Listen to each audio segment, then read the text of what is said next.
जय जय शङ्कर हर हर शङ्कर जय जय शङ्कर हर हर शङ्कर जय जय शङ्कर हर हर शङ्कर जय जय शङ्कर சௌந்தர்ய லகரி தெய்வத்தின் குரல் 6ஆம் பாகம். சிவனும் ஹரனும். சிவன் அசையக்கூட முடிவது உன்னுடைய சங்க மகிமையால்தான். அப்படிப்பட்ட உன்னை ஹரன் ஆராதிக்கிறான் என்று சிவன் ஹரன் என்பதாக 2 பேர் சொல்லி ஒருத்தன் அசைந்து கொடுப்பது மற்றவன் நமஸ்காரம் பண்ணுவது என்று 2 காரியங்களை ஆச்சாரியாள் சௌந்தர்ய லகரி முதல் ஸ்லோகத்தில் சொல்லியிருக்கிறார். அந்த பல்லவியை எடுத்துக்கொண்டுதான் இவ்வளவு நிரவல் ஸ்வரம் போட்டேன். ஏன் 2 பேர் சிவன் ஹரன் என்று? காரியத்திலும் ஏன் வித்தியாசம், அசைவது நமஸ்காரம் பண்ணுவது என்று என்பதை சொல்ல ஆரம்பித்தேன். அசைவதாக மாத்திரம் சொன்ன சிவன்தான் சாக்த சைவ சாஸ்திரங்களில் முதல் தத்துவமாக பிரம்மம் பரம்பொருள் என்றெல்லாம் சொல்லப்படும் ஸ்தானத்தில் உள்ள சிவன் நம்முடைய காமேஸ்வரியின் பதியான காமேஸ்வரன். பஞ்ச பிரம்மங்களுக்கும் மேலே இருப்பவன். அவன் அவளுக்கு பதியானதால் அவளை ஆராதிப்பதாக நமஸ்காரம் பண்ணுவதாக சொல்லவில்லை. அந்த ஸ்தான விசேஷம் மட்டும் காரணமில்லை. தன்னை தெரிந்து கொள்வது, அப்புறம் தன்னை பகிர்முகமாக்கிக் கொள்ள ஆசைப்படுவது என்பது தவிர வேற எந்த காரியத்திலும் அவன் பிரவேசிக்க முடியாதவன். சிற்சக்தியாக அவனுக்குள்ளே எப்பவும் உள்ள அம்பாள் இச்சாசக்தியில் அவனை ஈடுபடுத்தியதோடு நிறுத்தி கொண்டு விட்டாள். கிரியாசக்தியும் கொடுத்து அவனை காரியத்தில் ஈடுபடுத்தவில்லை. அதற்கு கிரியாசக்தி பெற்று காரியங்கள் செய்வதற்கு பஞ்சகிருத்திய மூர்த்திகளை அவள் உண்டாக்கினாள். ஆகையால் எந்த வெளிக்காரியமும் தெரியாத, முடியாத, இல்லாத சிவன் ஆராதனை செய்வது, நமஸ்காரம் செய்வது என்பதற்கெல்லாம் இடமே இல்லை. அலை எழாத சாந்த சமுத்திரமாயிருந்தவனிடத்தில் இச்சை என்ற ஒரு அலை மட்டும் எழுந்ததோடு சரி. தகடு மாதிரி அசையாத சமுத்திரத்தில் அந்த அலை ஏற்பட்ட போது அசைவு ஏற்பட்டு விடுகிறது. ஒரு சக்தி டிரைவிங் ஃபோர்ஸ் இருந்தாலொழிய எப்படி எந்த ஒரு அசைவும் ஏற்பட முடியும்? ஆகையால் இப்போது அவன் சக்தி சகிதனாகி விட்டான் என்று அர்த்தம். இப்போது சிரித்து சைவன் அசைவன் சிவசம்பந்தமானதற்கு சைவ என்று பேர், தெரியுமோல்லையோ? அசல் சைவன் அசைய மாட்டான். சக்தி சகிதமான சைவன்தான் அசைவான். சைவன் அசைவன். ஹரன் என்றது பஞ்சகிருத்திய மூர்த்திகளில் சம்ஹாரணம் பண்ணும் ருத்ரன். பஞ்சகிருத்தியங்களில் முறையே பாலனமும் சிருஷ்டியும் செய்பவர்களான ஹரி, விரிஞ்சன் என்ற விஷ்ணு பிரம்மாக்களின் பெயர்களுக்கு நடுவில் ஹரன் என்ற பெயரை ஹரிஹர விரிஞ்சாதிபிகி என்று போட்டு இதை ஆச்சாரியால் ஸ்பஷ்டமாக தெரியப்படுத்தி இருக்கிறார். சித்தாந்த சைவத்தில், அதாவது சைவ சித்தாந்தத்தில் முழு முதலான சிவனுக்கே ஹரநாமமும் கொடுத்திருக்கிறது. சிவன் அரண் என்ற 2ஐயும் சமமாக சிறப்பித்து சொல்லியிருக்கிறது. அது மாத்திரமில்லாமல் தொன்று தொட்டு இந்த தேசம் பூராவும் சிவனுக்கு புண்டரீகம் போடுவதாக பலர் சேர்ந்து கோஷம் போடும் நாமமாக ஹரஹர மகாதேவா என்ற சப்தமே இருந்து வந்திருக்கிறது. தமிழ்நாட்டில் அரோஹரா என்கிறோம். புண்டரீகம் நாமம். புண்டரீகம் போடுவது என்ற ஒரு வார்த்தை சொன்னேன். சொன்ன சந்தர்ப்பத்தை வைத்து அது கோஷ்டியாக பல பேர் நாமகோஷம் போடுவது என்று புரிந்து கொண்டிருப்பீர்கள். பகவன் நாமத்தை கோஷ்டியாக கோஷம் போடுவதை புண்டரீகம் போடுவது என்று ஏன் சொல்லணும் என்றால் 2 காரணம் தோன்றுகிறது. நான் கெஸ் பண்ணி சொல்கிறது தான். கூட்டம் கூட்டமாக பக்தர்கள் நாம பஜனை பண்ணிக்கொண்டு கோஷம் போடுவது எங்கே ரொம்பவும் ஜாஸ்தி என்றால் பண்டரிபுரத்தில்தான். ஒரே ஜெய் ஜெய் விட்டல் மயம்தான்.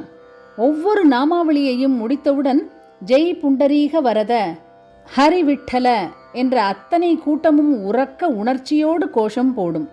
தஞ்சாவூரில் மகாராஷ்டிரர்களின் ஆட்சி ஏற்பட்டபின் அவர்களுடைய ஹரிகதை லாவணி சிரித்து ரசவாங்கி டாங்கர் பச்சடி எல்லாம் இங்கேயும் பரவிய போது பஜனை சம்பிரதாயங்களிலும் இந்த இன்ஃப்ளூயன்ஸ் ஏற்பட்டது.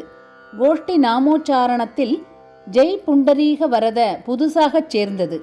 புதுசாகச் சேர்ந்ததாலேயே ஜனங்கள் மனசில் முக்கியமாக நின்றது.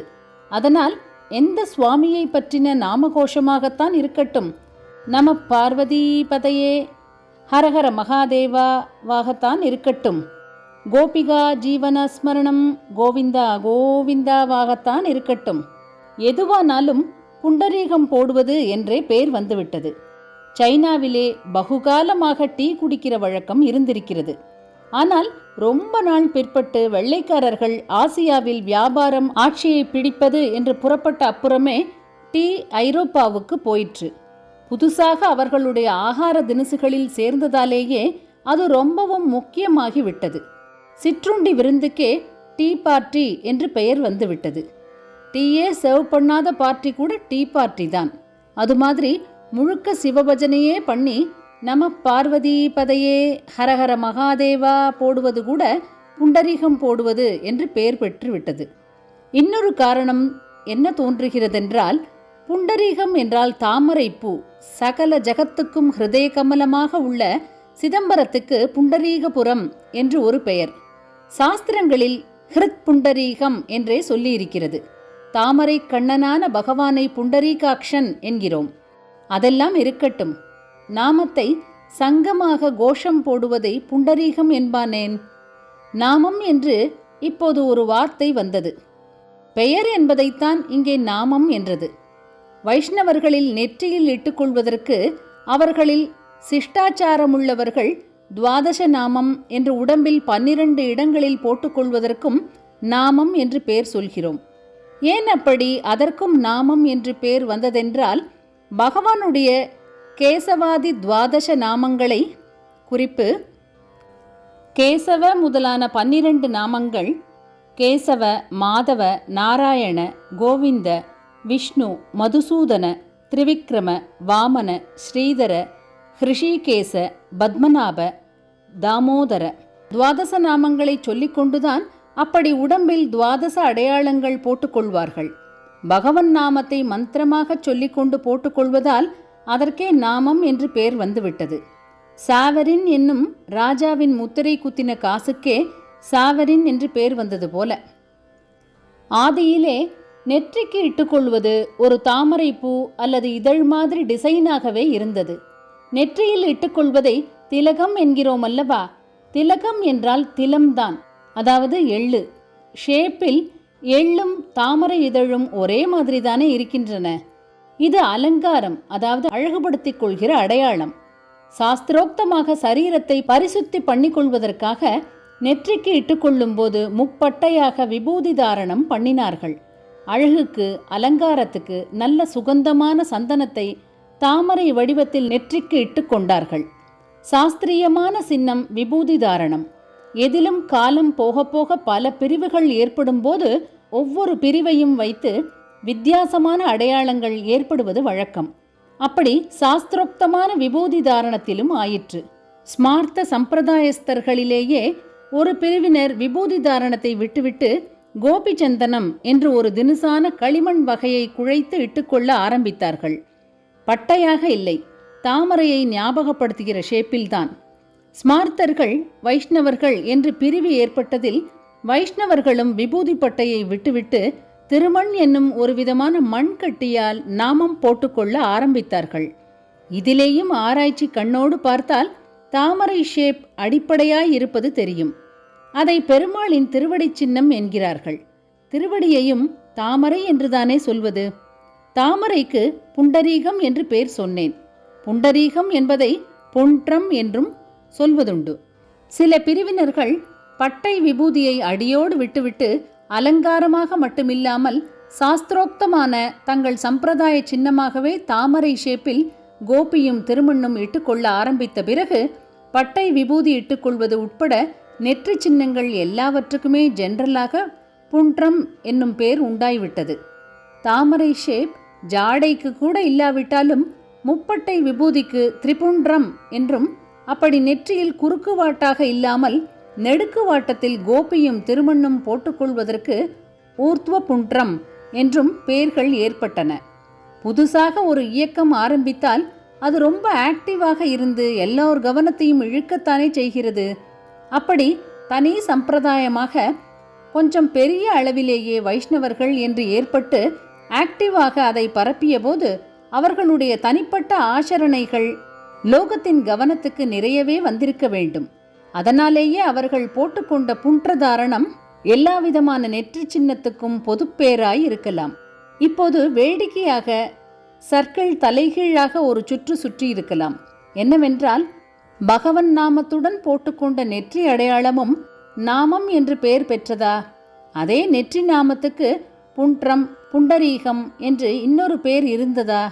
அதாவது நாமம் புன்றம் தானே. இதிலே நெற்றி நாமம், பகவன் நாமம் என்ற வித்தியாசங்கள் எடுபட்டு போய் புன்றம் பகவன் நாமம் என்று ஆகியிருக்கலாம். கூட்டமாக வைஷ்ணவர்கள் கோவிந்தா போட்டுக்கொண்டு மத பிரச்சாரம் பண்ணிய போது அப்படி பகவன் நாம கோஷம் போடுவதை புன்றம் போடுவது, புண்டரீகம் போடுவது என்றே சொல்கிற வழக்கம் ஏற்பட்டிருக்கலாம்.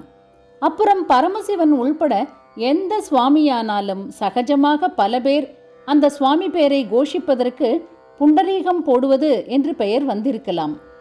ஹரஹர மகாதேவ என்று புண்டரீகம் போடுகிறோம் என்று சொன்னேன். சிவநாமாவுக்கு சமானமான பெருமை பெற்றதாக ஹரநாமாவும் இருப்பதால் தான் அரண் நாமமே சூழ்க என்று வாழ்க அந்தணர் பதிகத்தில் சம்பந்தமூர்த்தி சுவாமிகள் சொல்லியிருக்கிறார். ஆனாலும் இந்த சௌந்தரிய லகரி ஆரம்ப ஸ்லோகத்தில் ஆச்சாரியாள் ஹரன் சம்ஹரண தொழில் மட்டுமே செய்யும் ருத்ரன் என்றுதான் வைத்திருக்கிறார். தனக்கு தொழிலை கொடுத்து தொழில் பண்ண சக்தியையும் கொடுத்த அம்பாளை அந்த ஹரனும் பிரம்ம விஷ்ணுக்களுடன் நமஸ்காரம் பண்ணுகிறான், ஆராதிக்கிறான் என்று சொல்கிறார். அத்தஸ்துவாம் ஆராத்யாம் ஹரிஹர விரிஞ்சாதிபிரபி. ஜெய ஜெய சங்கர ஹரஹர சங்கர. மகாபெரியவா சரணம். ஜெய ஜெய சங்கர ஹர ஹர சங்கர. ஜெய ஜெய சங்கர ஹர ஹர சங்கர. ஜெய ஜெய சங்கர.